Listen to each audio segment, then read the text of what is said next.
का रुख कर लेते हैं। केंद्र सरकार जाति आधारित जनगणना नहीं कराएगी, जिसे लेकर केंद्र सरकार ने सुप्रीम कोर्ट में आज हलफनामा दाखिल किया है। केंद्र सरकार की तरफ से हलफनामे में कहा गया है कि जातिगत जनगणना व्यवहारिक नहीं है। सरकार ने कहा है कि 1951 से देश में यह नीति लागू है।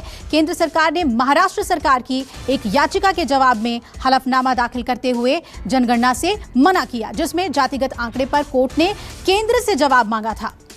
तो केंद्र ने साफ कर दिया है कि वो जातीय जनगणना नहीं कराएगी।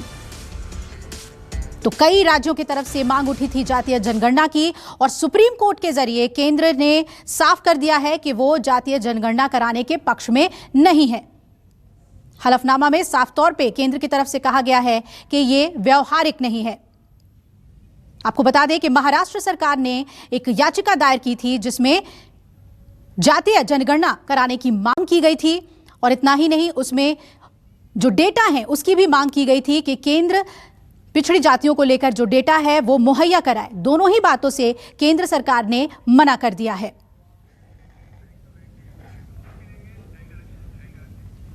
और इस पर अब फौरन प्रतिक्रिया भी आना शुरू हो गई है। मायावती का केंद्र सरकार पर हमला सामने आया है। जातीय जनगणना ना कराने पर मायावती ने केंद्र पर साधा निशाना, और उन्होंने जातीय जनगणना ना कराना बीजेपी का स्वार्थ ऐसा कहा है।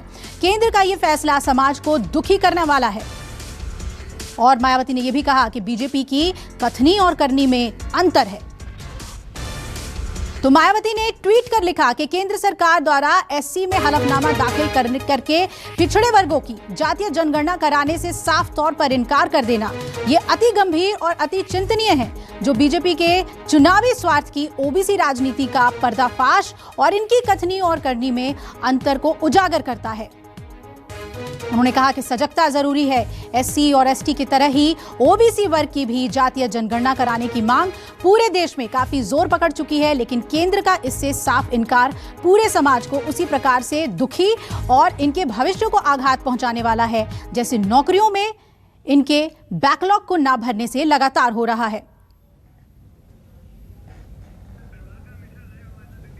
और आइए सीधा रुख कर लेते हैं, मेरे सहयोगी प्रभाकर मिश्रा जुड़ रहे हैं इस अपडेट पे।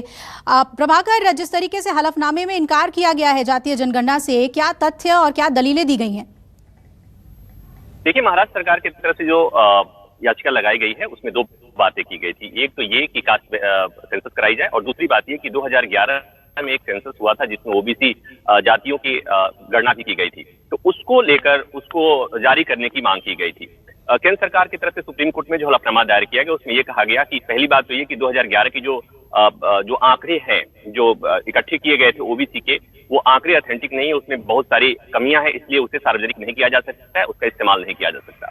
दूसरी बात ये कि केंद्र सरकार ने साफ तौर पर मना कर दिया है कि जातीय जनगणना जो अगली जनगणना 2022 में होनी है उसमें जातीय जनगणना नहीं की जा सकती। उसके कॉम्प्लिकेशन बताए गए हैं केंद्र सरकार की तरफ से, और केंद्र सरकार ने यह भी कहा है कि जो पहले की व्यवस्था आ रही है वही व्यवस्था जारी रहेगी। मसलन एससी एसटी की जो जनगणना होती है उसे करना जरूरी है, और उसमें यह भी कहा गया है कि क्योंकि उनकी जनगणना अलग से करना इसलिए जरूरी है कि वो संवैधानिक बाध्यता है, उन्हें नौकरियों में आरक्षण देने होते हैं, उनके लिए तमाम व्यवस्था करनी होती है, चुनाव में रिजर्वेशन देने होते हैं, उनकी जरूरत है। फिलहाल ओबीसी के लिए न कंपेटिबल है। तो इस तरह से कोर्ट ने साफ तौर पर केंद्र सरकार ने साफ तौर पर मना कर दिया है। अब ये देखना ये होगा कि चूंकि जिस तरह से आपने कहा कि पॉलिटिकल रिएक्शंस आने शुरू हो गए हैं, नीतीश कुमार की अगुवाई में तमाम राजनीतिक पार्टी के लोगों ने सरकार से मिलकर, प्रधानमंत्री से मिलकर जातीय जनगणना की मांग की थी। तो ये उस समय एक राजनीतिक मांग थी जिसका सुप्रीम कोर्ट में केंद्र सरकार ने एक तरह से कहे कि कानूनी जवाब दिया है। अब ये देखना ये होगा कि राजनीतिक पार्टियों की प्रतिक्रिया क्या आती है। क्या ये कहकर सुप्रीम कोर्ट के सामने जो बातें कही गई हैं केंद्र सरकार की तरफ से, वही बातें वो राजनीतिक पार्टियों से कहते हैं, क्योंकि बिहार से जब आपको याद होगा कि बिहार के मुख्यमंत्री नीतीश कुमार की अगुवाई में वहां की तमाम पार्टी के नेताओं ने प्रधानमंत्री से मुलाकात की थी, तो उस समय ये कहा गया था कि प्रधानमंत्री ने इससे मना नहीं किया है। तो अब ये देखना है कि जो जवाब कोर्ट में दिया गया है, क्या वही जवाब केंद्र सरकार की तरफ से पॉलिटिकल पार्टियों को भी दिया जाता है या नहीं। लेकिन इतना है कि सवाल ये भी उठा था प्रभाकर, होने वाली महाराष्ट्र सरकार ने यह भी मांग की थी कि जो 2011 के जो डेटा हैं वो भी मुहैया कराए जाएं, और आपने बताया कि उससे भी मनाही कर दी गई है केंद्र सरकार की तरफ से, ये कहते हुए कि उसमें त्रुटि है। शुक्रिया आपका जानकारी देने के लिए। और नमस्कार, मैं हूं मानक गुप्ता। अगर आपको हमारा ये वीडियो पसंद आया हो तो इसे लाइक और शेयर जरूर करें और हां, हमें सब्सक्राइब और फॉलो करना ना भूलें ताकि आप देश और दुनिया की कोई खबर मिस ना करें। तो जुड़े रहिए हमारे साथ और देखते रहिए न्यूज़ 24।